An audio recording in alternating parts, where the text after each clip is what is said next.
1. Just over a year ago, we had recently moved to my hometown.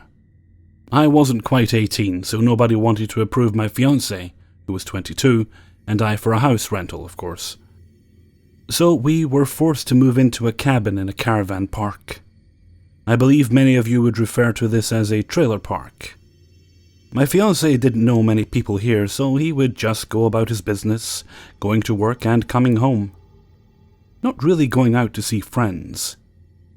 He had given up smoking weed and all since it was mostly a social thing. Then he started talking to this 37-year-old guy named John, who worked and lived at the caravan park, who happened to be a stoner. He invited him over with a few other young male friends and they'd all smoke together. It was okay for a while.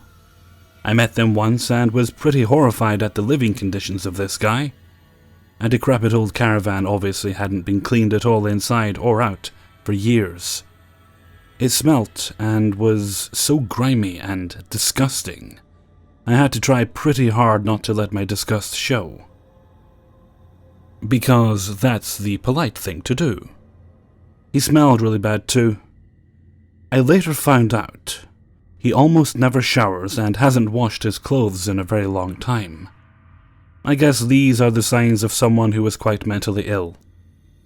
Slowly he began to act weird, chucked tantrums over silly things like claiming someone else's lighter was his.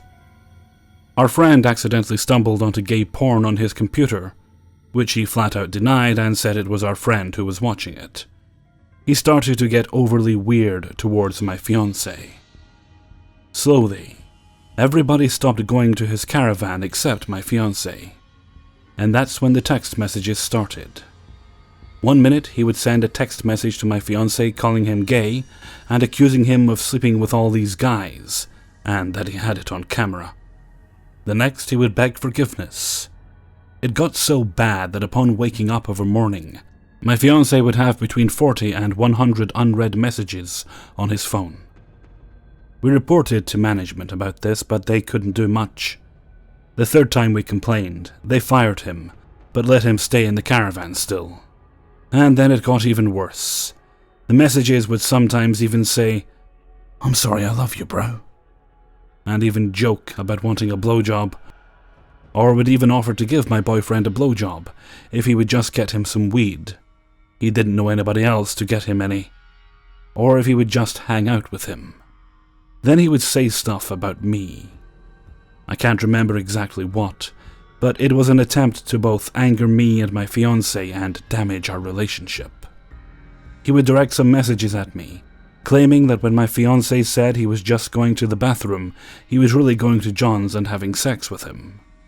All night, I would hear someone snooping around our van. We had moved into our own caravan by then, since the rent was cheaper if we owned it. I'm almost certain it was him. This made us all the more desperate to move, so we did finally. He never left us alone. The messages kept coming. My fiancé would occasionally reply, and I'll admit, I sent him a few that would have completely fucked with his head and emotions. I think I may still have them on my phone from when my fiancé put his SIM in it for a while. Eventually he got rid of that SIM card. We got a home phone and internet. Forgot about him for a while. And then the desperate creep started messaging my fiancé on Facebook. He would say all this creepy stuff. He threatened that he would get a gun and shoot me and my new kitten. He must have stalked my Facebook or something to know about that. We went to the police several times. They wouldn't do anything. He would say that, "I have that video of you and Alan having sex. I saw it through the curtains and taped it. I'll send it to your missus." And all this crap. Then he made a fake profile under the name of Nathan Green and pretended to be his own friend and would message my boyfriend from there as well. And they were the same person. The profile is obviously fake and their dialogue is identical. You learn to tell who's who when you have countless e-friends who have the profiles deactivated and have to choose a different name. Even looking at his profile now creeps me out. For over a year, most of his posts were referring to me or my fiancé. and his fake profile talking to himself about me and my fiancée. He even has the nerve to refer to both of us as speed junkies, which we most certainly are not, and in several posts even talks about having us killed. He got our home phone number and would call at ridiculous hours and breathe and hang up. A few months into my pregnancy, I woke up. Completely starkers, mind you. When you're pregnant, I swear sitting in an ice bath would still be hot. To a policeman barging into my room and demanding I get up and put some clothes on.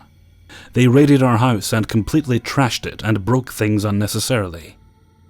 Someone had reported that we had a meth lab. It was obvious who it was, and he even messaged me admitting to it, and admitting to the phone calls as well. He blocked me shortly after. At this point, I developed antenatal depression and couldn't even bring myself to clean up the mess left behind by the police. The depression eventually led to the premature birth of my little girl. And still the phone calls and messages came. We rang Telstra several times, but they said it wasn't a good enough reason to change the number. And then it got creepier. He started saying eerily accurate things about our sex life. Now, if someone were to stand right at the window of the kitchen, they would be able to peek through the gap in the curtains and see directly into the bedroom. He would make comments about the condition of our car and the caravan sitting out the front. Because Telstra, despite us requesting otherwise, had posted our details online, which is how he got our number in the first place. Finally, after bringing the baby home and having her woken up far too often by this guy and his phone calls, Telstra agreed to change our number and make it private. The calls still continued. It turns out they still made it public, so we had to change it a second time. We're finally free from the calls but not the messages, and my fiancé refuses to block him. Recently, I've also found out that he impregnated a 13-year-old girl and then sexually abused the resulting little boy. He has also admitted this to several people. Seriously, this freaks me out. He's obsessed with my boyfriend and jealous as well. Not to mention mentally ill. What if he snaps one day, breaks in and harms our baby and I? It scares me when I think about it. Edit. He has also recently made a third profile and subscribed to my public Facebook updates, and keeps commenting, referring to my fiancé on the few posts that I make public. 2. This happened in 1990. I had a boyfriend at the time who lived about a 20-minute walk away. I was an au pair then, and was due to go on a skiing holiday with the host family early the next morning. So I hung out with said boyfriend until about 2 a.m. before I asked if he could walk me home. This had been planned earlier, or I would never have stayed that late. However, he had changed his mind and didn't want to. He asked, idiotically, if I couldn't just stay, knowing fully well that I was to go on this work/holiday only a few hours later. 6 a.m. His uncaring laziness made me absolutely mad. I have to say it was one of the most angry moments I have ever experienced. He was happy for me to walk home in the middle of the night. The weasel. My adrenaline was pumping, and I wanted to destroy something. Seriously, I was shaking with raw anger. After telling him in no uncertain words what I thought of him, I grabbed my coat and left to walk home at 2 a.m. Alone, down Holland Park Road, northwest London, UK. It was deepest winter and absolutely freezing. Halfway down the road, I saw a man standing there staring at me. The strangest thing was that he not only wore a white summer shirt and no coat, but his right hand was wrapped in a scarf, like a boxing glove, very unusual. Just to make clear, he wasn't injured or needed help. He looked weird and out of place. My first thought wasn't fear, it was still anger, and a sort of strange excitement, because I almost wished that he would start something so I could kick the shit out of him and really hurt him. Which was irrational, as I'm a petite woman who has never attacked anyone and who gets worried easily. but I was fuming. When I reached him, he walked towards me, but it was me who stopped and asked, "What?" before he could say anything. That seemed to throw him somehow. He looked strange, glassy eyes, but answered with a question. "Do you have a cigarette?" It felt as if it hadn't been his original plan to ask this. "Yeah, I do. Do you want one?" I said in a really aggressive tone of voice. He nodded, and I took my time getting a ciggy out, handing it to him. He put it in his mouth and nothing else. I still don't move on like a normal person would, but after a few moments I suggested very sarcastically that he needed a light as well if he planned to smoke it. He nodded and I gave him a light. Then I watched him for a few more seconds before asking, "Is that all?" He nodded again and I went past him without even looking back. All the time I was still so angry that had he tried anything I would not have gone without really hurting him, somehow. Why was he out, dressed like summer? Drugs, I suppose. Why was one hand wrapped in a scarf? Hiding a knife? Why stand there in the middle of the night, trying to rob someone for more drugs? I sincerely believe that my anger that night saved either my life, or at least saved me from something very unpleasant. Somehow me being aggressive and angry turned out to be a good thing. Who would have thought? It also shows that self-confidence can work and that weirdos look for a weak victim. The loser boyfriend was still dumped, though. Shortly afterwards I met my husband, who is a proper man, and would never have let me walk home on my own. We are still happily married. 3. This takes place late last spring, almost exactly 1 year ago. At the time, my parents and I lived a somewhat solitary life out in the countryside. Other than bad cell phone and internet reception, there were other homes in the area, but not many, and exclusively consisted of retirees and wealthy families. My parents, who are wealthy and retired, were planning a trip to Gettysburg, Pennsylvania, to sightsee and visit my mom's ill mother. I've been to Gettysburg before on a class field trip and decided not to go. I had schoolwork and other projects to work on that were due that Friday, and going to Gettysburg for a second time didn't seem all that interesting to me. My parents do a lot of traveling and volunteer work, and over the years placed a lot of trust in me, so they have no issues with me being home alone for several days, or even a week at a time by the time I reached 16 years old and obtained my driver's license. So anyway, I got up the morning of their departure, and by the time I left for school, my parents were preparing to leave. When I got home that afternoon, they were already gone.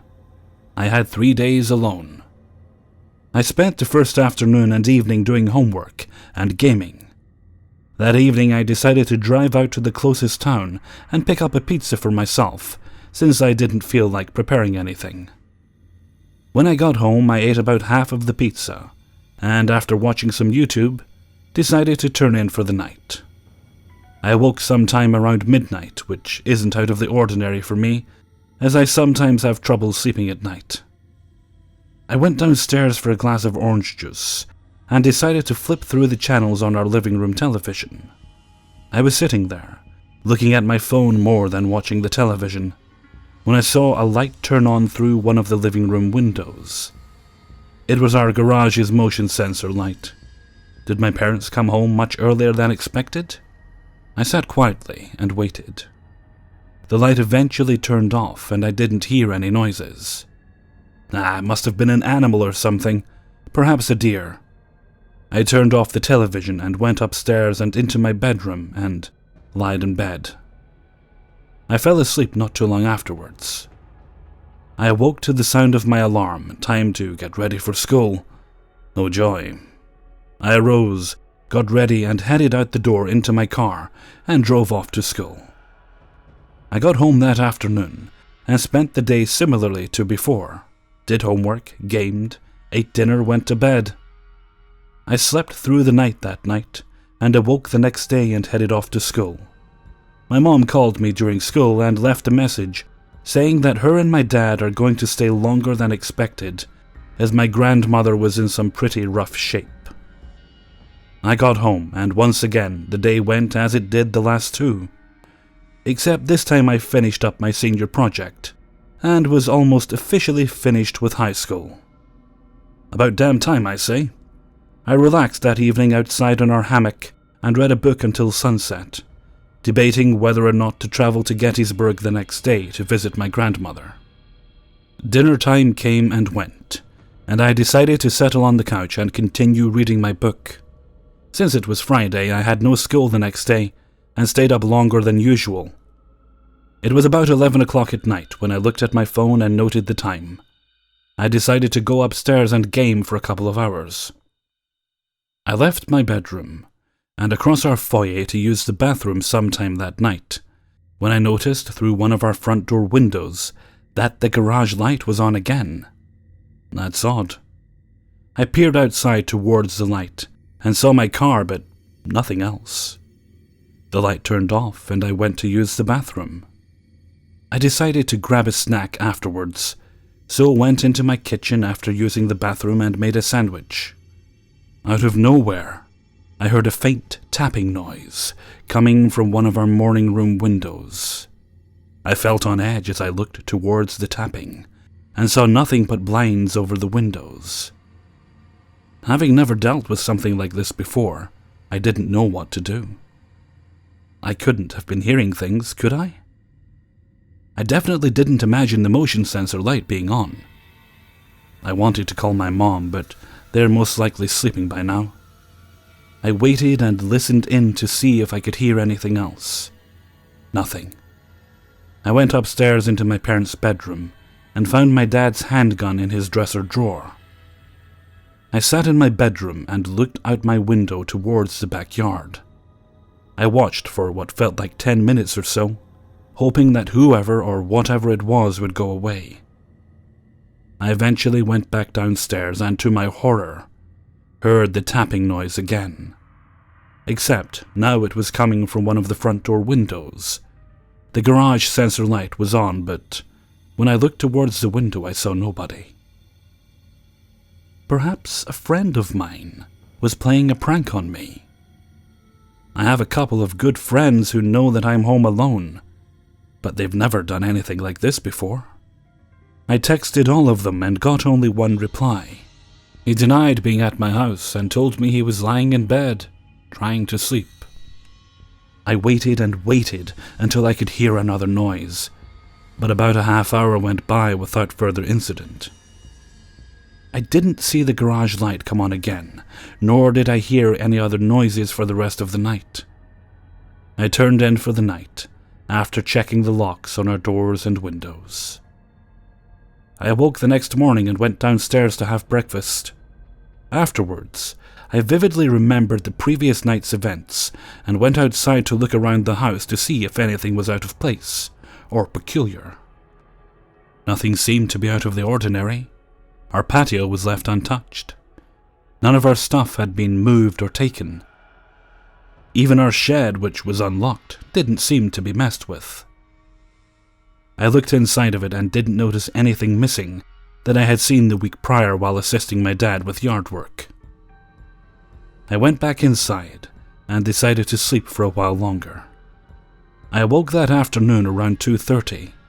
I called my mom and told her about what happened last night, and she told me to keep my dad's gun with me if necessary, and to call the police if I saw anyone or heard the tapping again. She also told me that they would be home the next evening. I went on a drive later on that afternoon and stopped by my friend's house for a while before heading home. I came home later than expected and went inside, plopping myself down on the couch and watched YouTube on my phone until nightfall.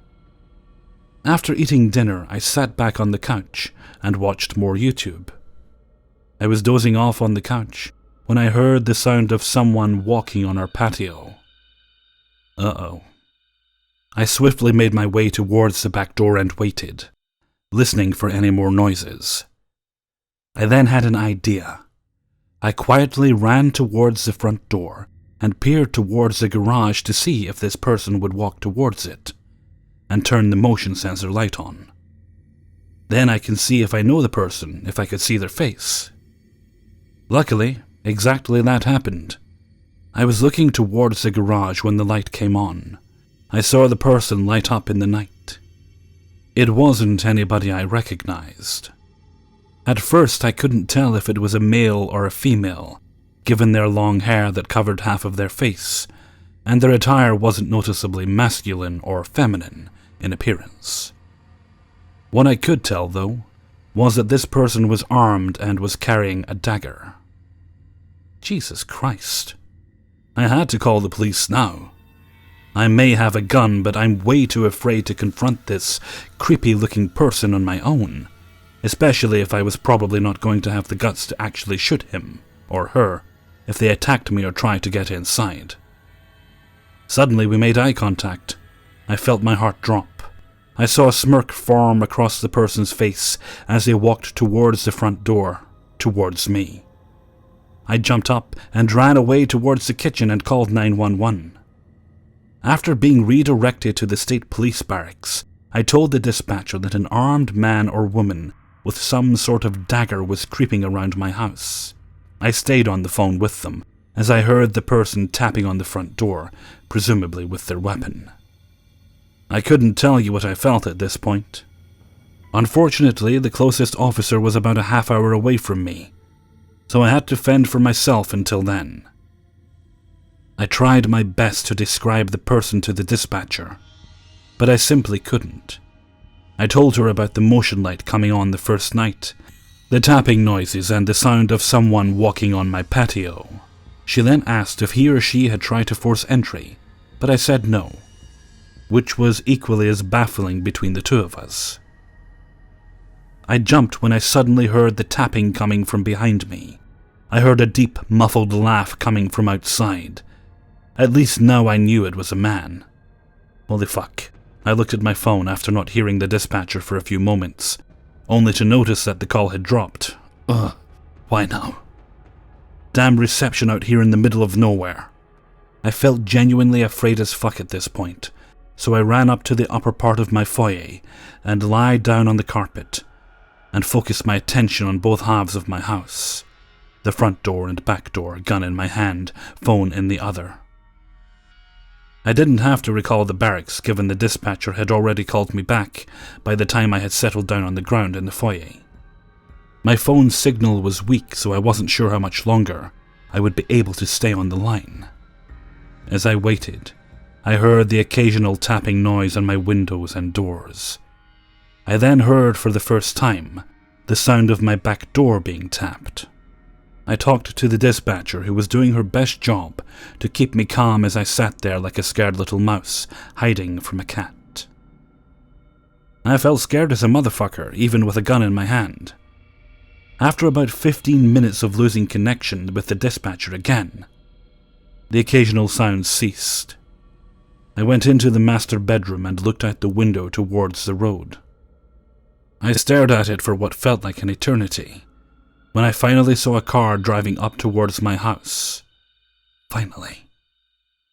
I ran downstairs and waited near the front door and watched as a squad car came into my driveway.